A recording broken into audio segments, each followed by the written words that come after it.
Азыр биз эми могул таблицабызды дагы бир өзгөчөрөөк кылып өзгөртөлү.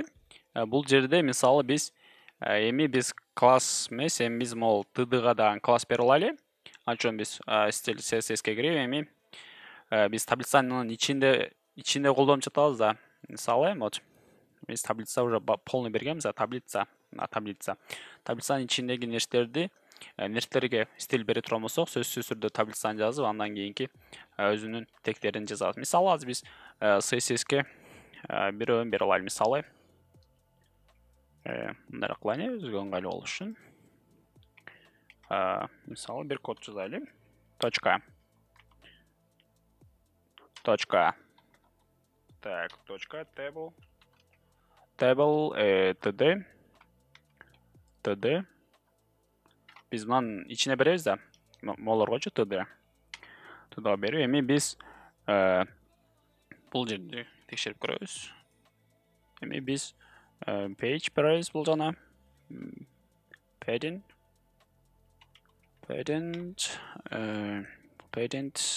бир 2 пиксель берип көрөлү. 2 пиксель мол немелерине общий жанына. Мисалы аз көрөбүз. Мисалы бул уже padding'ге берип алдым. Бул немесин чоңойтуп берди. Мол жаны уже үстүнөн полный бир неме түзүп берди. 2 пиксельге. Мисалы азыр мен көрөйүн.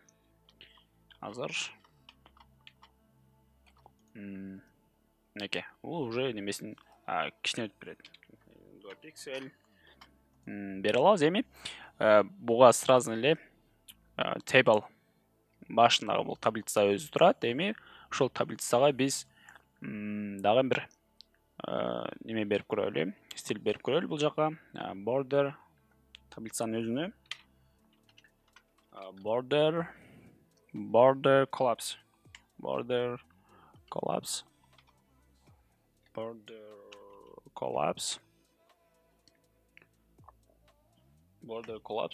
деле беребиз.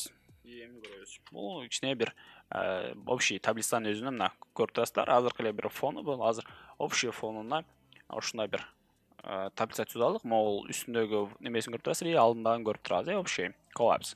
Эми бул collapse'ын азыр биз алдынадан беришибиз керек. Эми биз таблицанын өзүнө мисалы могул таблицанын tdга дагы бир стиль берип көрөлү. Бул жака биз жөн эле border collapse эмес, жөн эле borderдин өзүн беребиз. Мисалы border 2 пиксель border 2 пиксель берип көрөлү. 2 пиксель көрөлү.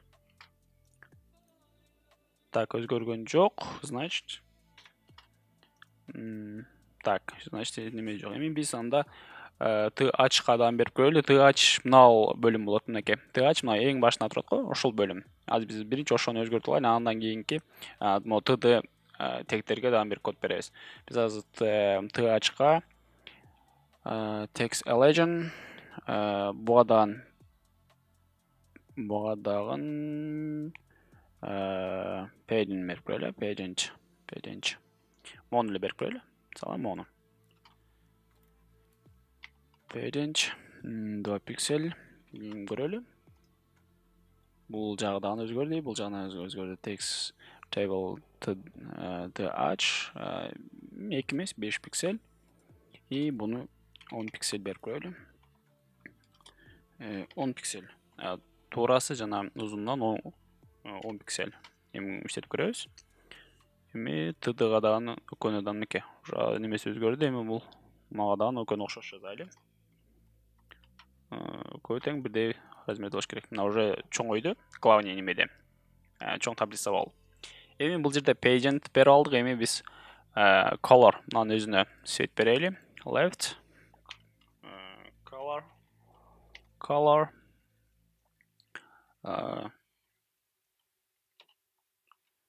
цвет беребиз. Так. Цвет берип көрөбүз. Эми мына бул жерде башына text th бул биринчи бөлүм турат. Бул уже цвети өзгөрдү. Эми биз border page берип алдык. TD-га TH-ка эми биз TD-га дагы бир берип көрөлү. Биз border жаздык. Solid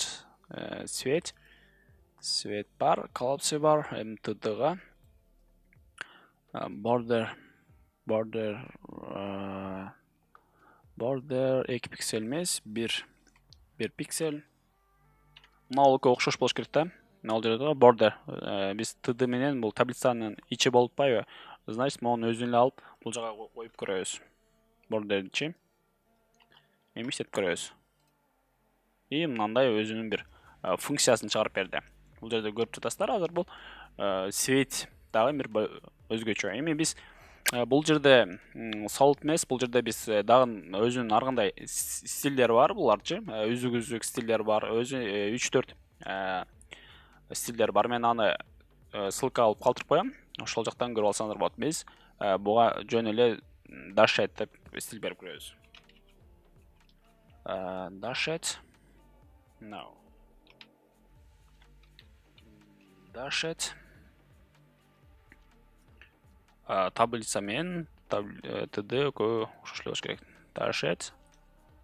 Свети болсо, светин бир өзгөчө кылып көрөлүчү. Ушула, берип көрөбүз. Control. Эми текшерип көрөбүз. Окей. Таблица бул жерде биз border 1 пиксель бул немеси ар бир бөлүмү. Андан кийинки dashet бул үзүк стили. Ал эми бул үчүнчүсү свети. Таблицанын өзүнө берип алдык биринчи бөлүмүнө. Андан кийин биз TD. TD бул мол 1, 2, 3 молор болсо TD-га кирет. Могул жерде көрсөңүздөр болот. Могул жерде TD. Вот. TH бул биринчи бөлүмү. Биз буга отдельный стиль берип алдык. Андан кийинки бул TD.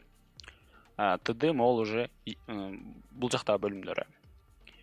Так, эми биз TD, TH таблицанын общийсине берип алдык. Эми таблица TD-га да отдельный бердик. Окей. Эми биз бул жерде көрүп туралы. Могул page 5 пиксель эмес. Бул жерге мен азыр узуну туурасы жана үстү болуп отдельный. Мисалы бул жерге 8 пиксель, андан кийинки бул жагы 10 пиксель, 10 пиксель, 10 пиксель, ал эми туурасы ошо 15 пиксель берип көрөйүн дагы. TH эмес, мен ооба TH-га и TD-га, окей. Себеби бул экөө окшош да, мына экөө бирдей немеде турат го. Бир берип көрөйүн. Кандай бир форматка келет экен. Бул жерде көрүп турасыздар.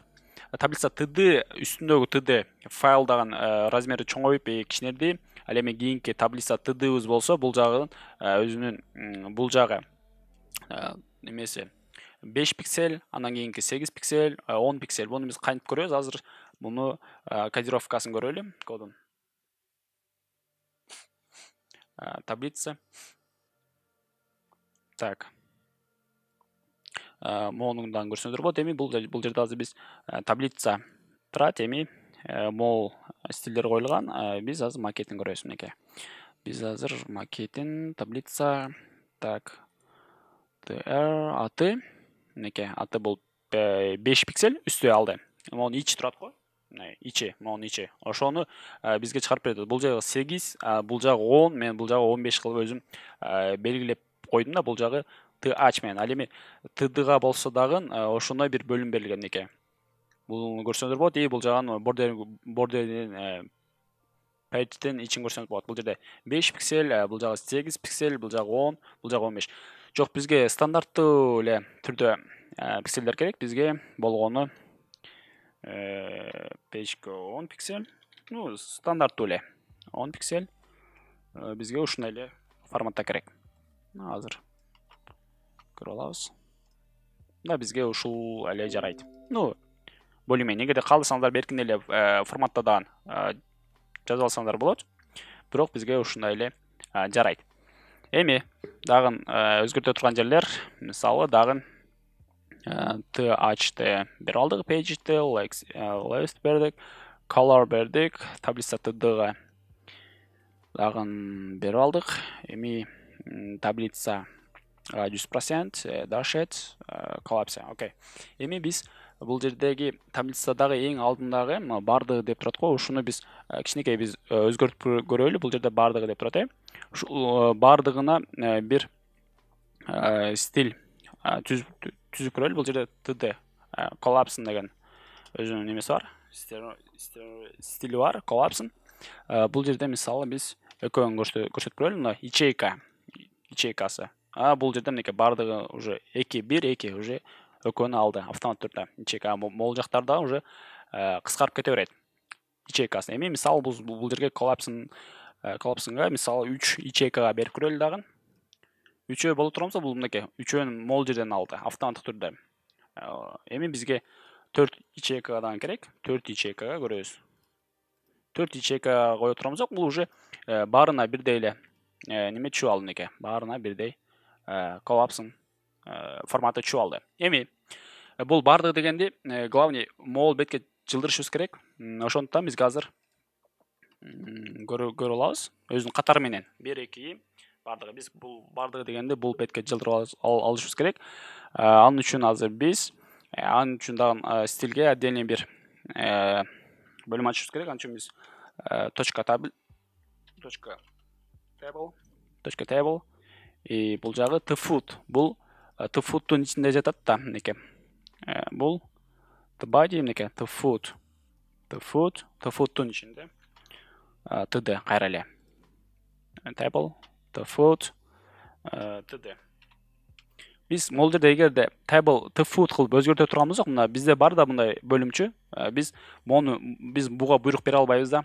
Биз эгер td кайра бөлүм ачыла турган болсо, биз могулор вообще өзгөрүп кетет. Ошон үчүн именно ушуну өзгөртөм десем, мисалы бул жагы менен отдельный дагы бөлүм ачып алганбыз го, tfoot деп, и кайра жапканбыз tfoot. Бул жерде tr, бул td немеси бар. Ошон үчүн биз tfoot'ка кайра бөлүм берип алдык. Эми бул жерге table tfoot, бул жагы td. Ол td деле турат бул. Эми код ачабыз дагы. Бул жагын text elegant. Text elegant бул размер, и бул жака жылдырышыбыз керек. Text elegant и биз right. Right.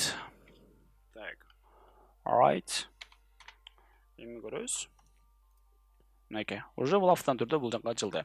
Text right'та. Мынекей. Text right'та автоматтык түрдө бул жака берип алдык. Бизге ушул удобно да. Бул жака берип алганыбыз үчүн бул жака турганда бул жак удобный. Эми ошондой эле биз кийинки таблицаларды да ушинтип түзүп кете берсек болот. Анын үчүн бизге азыр болгон могул tr деле алып туруп, tr. И алдына таштап кете беребиз. Мисалы ушундай алып туруп, мисалы үчүнчү максат эмес. Мисалы просто бир ат коелу, мисалы ким? Алина дейли. Алина.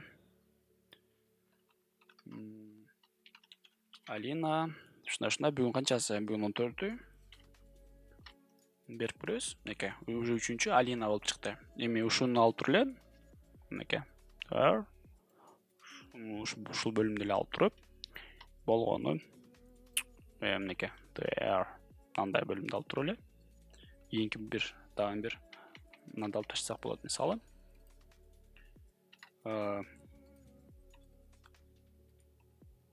Мисалы ала турсам, бул эмен бөлүм берип алып, так. tr так. Задашып кеттик биз. Так. tr td. Так. Ушинтип бөлүм алсак болот. Кийинки бөлүмдөрдө дагы ушинтип өзүбүз билип таштап кете беребиз. Азыр биз дагы бир бөлүм таштап көрөлү. Примерге. Бул үчүнчү болду, эми бул жагы 4. Мисалы 4. Буну мисалы ким деп коелу? Мисалы. Так. Айдана деп коелу, просто так. Айдана. Номер 4-чүдө. Бул жагын Айдана Жумалган бул эми 15-чи деп көрөлү, 15-чи. Мына ушинтип таблица түзүп кетели. Биринчи Данияр, экинчи, үчүнчү бардыгы болсо, мисалы, бардыгы канча болду? Бул жерде бардыгы 4 адам болду. Бул жагы 4 адамды чыгарып коебуз. Минекей, бардыгы 4. Уже бул биз таблицабызды ушинтип түзүп алдык. Бул уже красивый, мындай өзгөчө болуп турат. Аябай эле.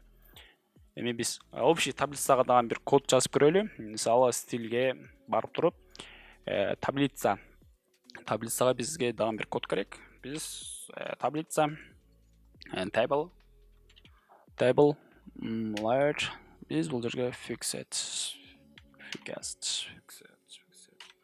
эми берип көрөбүз. Бул жерде азыркы жазган кодум мынандай. Мисалы, бул жерде биринчиде кайсыл неме турат, өзүнүн мындай айтканда 50/50 кылып берет да, баарына бирдей размерде таштап берет. Бирок бизге бул неудобно, потому что биз бул бизге анча эмес. Мисалы, мына карасаңыздар, бул аябай эле көрүнүксүз да. Ошон үчүн биз бул кодду алып коебуз. Бизге керек эмес, пока что бул колдонбойбуз. Эми көрөбүз. Вот. Бул да кандай болсо, мисалы, аты, мисалы, биринчи номерде канча бар, Данияр, и идет более эффективнее. Вот, ушу таблица. Биз таблицаны аяктап бүттүк. Бүгүн биз таблицадан эмнелерди үйрөндүк?